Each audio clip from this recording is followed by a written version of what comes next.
Hey folks, it's your boy KG. I ain't got no bars, but praise the Lord, I ain't behind none. Boom. Anyway, thanks for tuning in. I'm KG. This is the Eccentric Dandy channel. Today, what I just wanted to talk about is just kind of the overall feeling that a lot of people are having. It's very much in the air. And everybody's kind of feeling a type of way with some recent events, with one recent event in particular, which will go unnamed.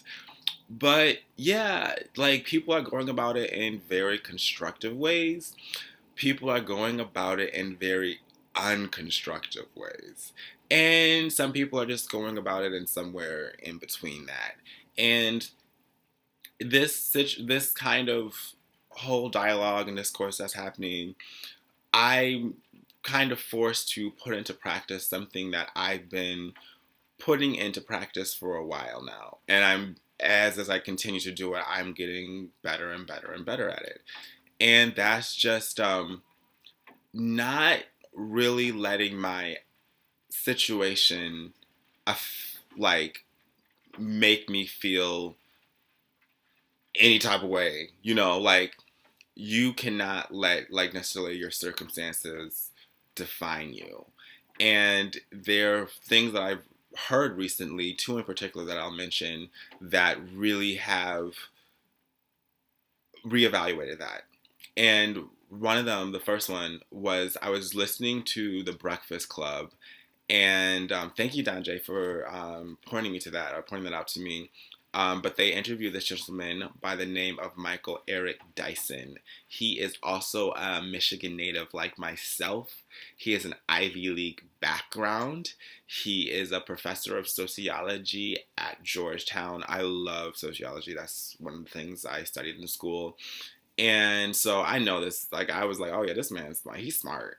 And he dedicated his new book, Tears We Cannot Stop, A Sermon to White America, which I'm definitely going to read.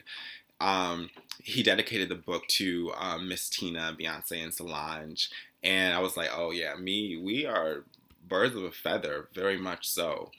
And he, in his book, he was discussing with this individual, he was saying like how you cannot simplify yourself to what you're facing. You are not what you are facing.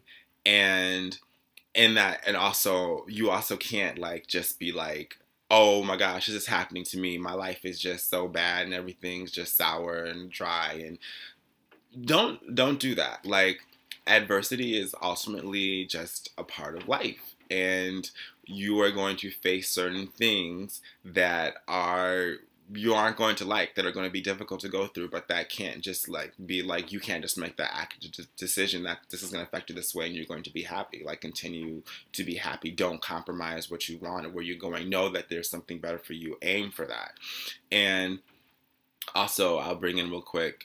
I was recently listening to a slightly older version episode of Four Colored Nerds, and Brittany, she was just mentioning how in the past she's in a place where she years ago saw other people in that same place of as far as like their career and their finances, and like she thought like, oh well, once I get there, I'm going to be happy. And she saw that like, oh, I'm here now and present, and I'm not happy. And so her happiness was something that she had to make an active decision to do.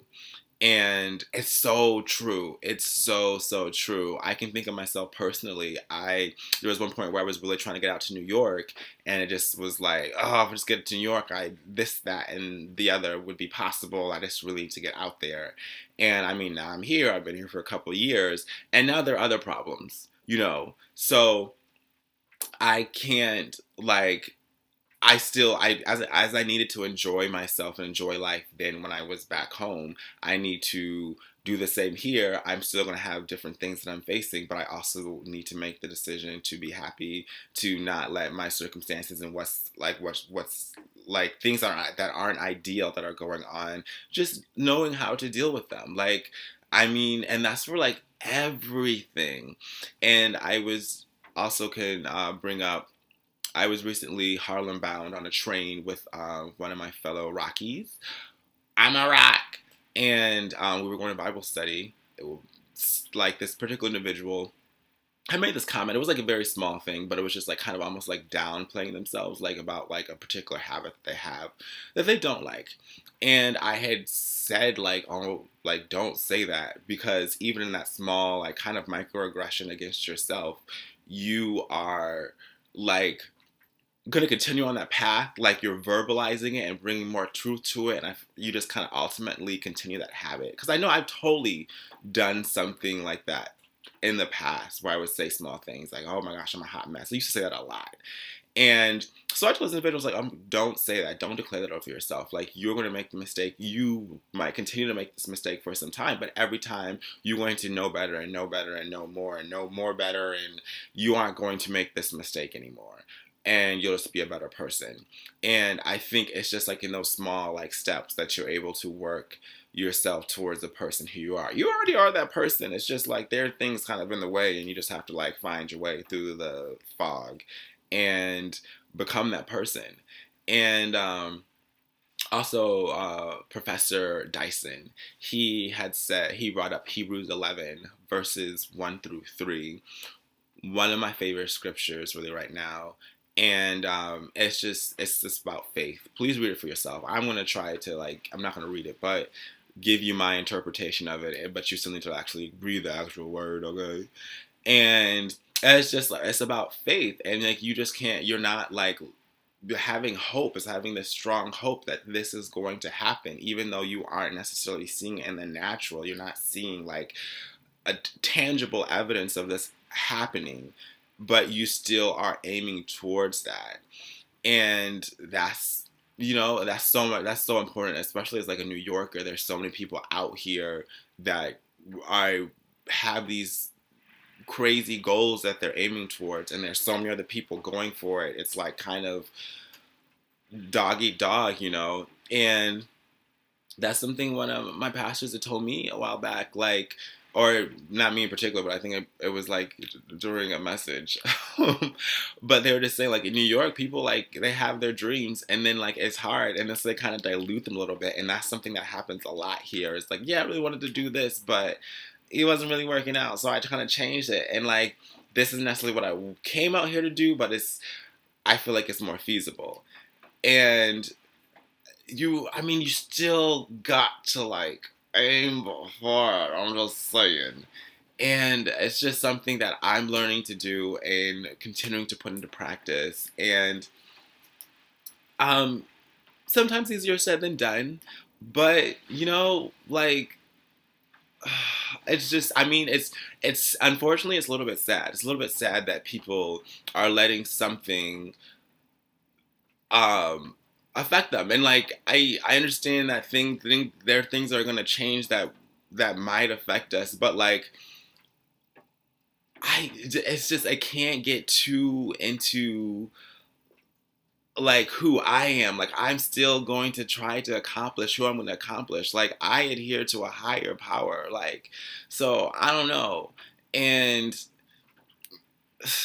I'm not going to just sit here and feel a certain type of way for the next like couple of years. I'm just saying me personally.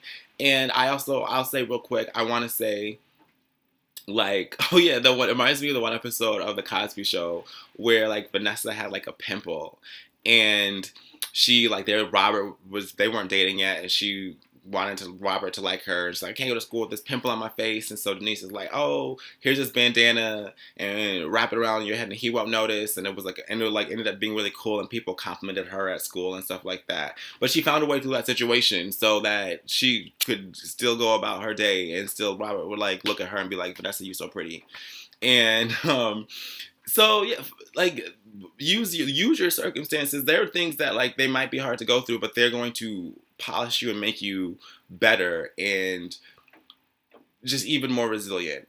And also I mentioned like people do the same thing with this whole like bae culture. This is why I don't want to get on Instagram sometimes, because like there are all these memes and emojis or like little cartoons about like what happens when you with bae and stuff like that, and like how your life's gonna be so much better. And it's like, if you can't be happy single, then you aren't gonna be happy in a relationship. Like, I mean, because there's other individual that you're gonna be with, and they're gonna have their flaws, and they're going to have their shortcomings. And if you just think like just the fact that you're with this other individual, things are automatically gonna be better. Like, I don't know. That's not like reevaluate that line of thinking, please and thank you. And like you don't want to be stuck in a relationship and then you're just scared of being alone and then so like you just in a relationship that you're with someone that you're not happy with. That why I don't know about that. So like be happy with who you are with like I understand like it's not your ideal circumstances. This is something I do, but I might not have my ideal situation right now, but even when I get to that more ideal situation, like I'm still gonna have other things that I face. Like more money, more problems. Like Biggie said that. Like when was that? Like 95? Like I drink champagne when I'm thirsty. You know, now we drink champagne when we're thirsty, or he did. And like, but like you like there's still things you have to deal with, you know, like there's gonna be new problems. So, you know, I'm just saying, like, just don't let your situation define you. End of story. Not like I'm not gonna walk down 102nd Street in Harlem or whatever, and then someone slaps me in the face, and then I'm like, "Woe is me! Oh my gosh, someone slapped me in my face in public," and then I gotta go and make T-shirts and hats and wearing them and like, "Oh my gosh, 2017 was the year that I was slapped in my face," and a bunch of people saw. Like, it's not like why'd you do that? And that seems so stupid or foolish. I should say I hate saying stupid, but like it seems so foolish. But like I see people do it all the time. I see people do it all the time, and I've done it myself. I'm guilty of it too. But yo, like it's okay. Like you're gonna get through this. And whether you're watching like when I post this or 2 years from now, hopefully this is something that you apply. Because people are in their feelings right now. You know, I'm just saying. But yeah, that's all I wanted to say today. It was just yeah, like come on, y'all, we can get it together. Like America has seen like worse days. Like we will get through this, okay? But yeah, thank you for watching. Thank you for tuning in. Please subscribe. I would really appreciate it. Follow me on Snapchat. Follow me on Instagram. That's all on my page. But yeah, thanks. And until next time. Yeah, sorry I missed a week, y'all. I'm so sorry. Like, you know, planning. I'm working on it. So yeah, until next time, I will see you signing out. Au revoir.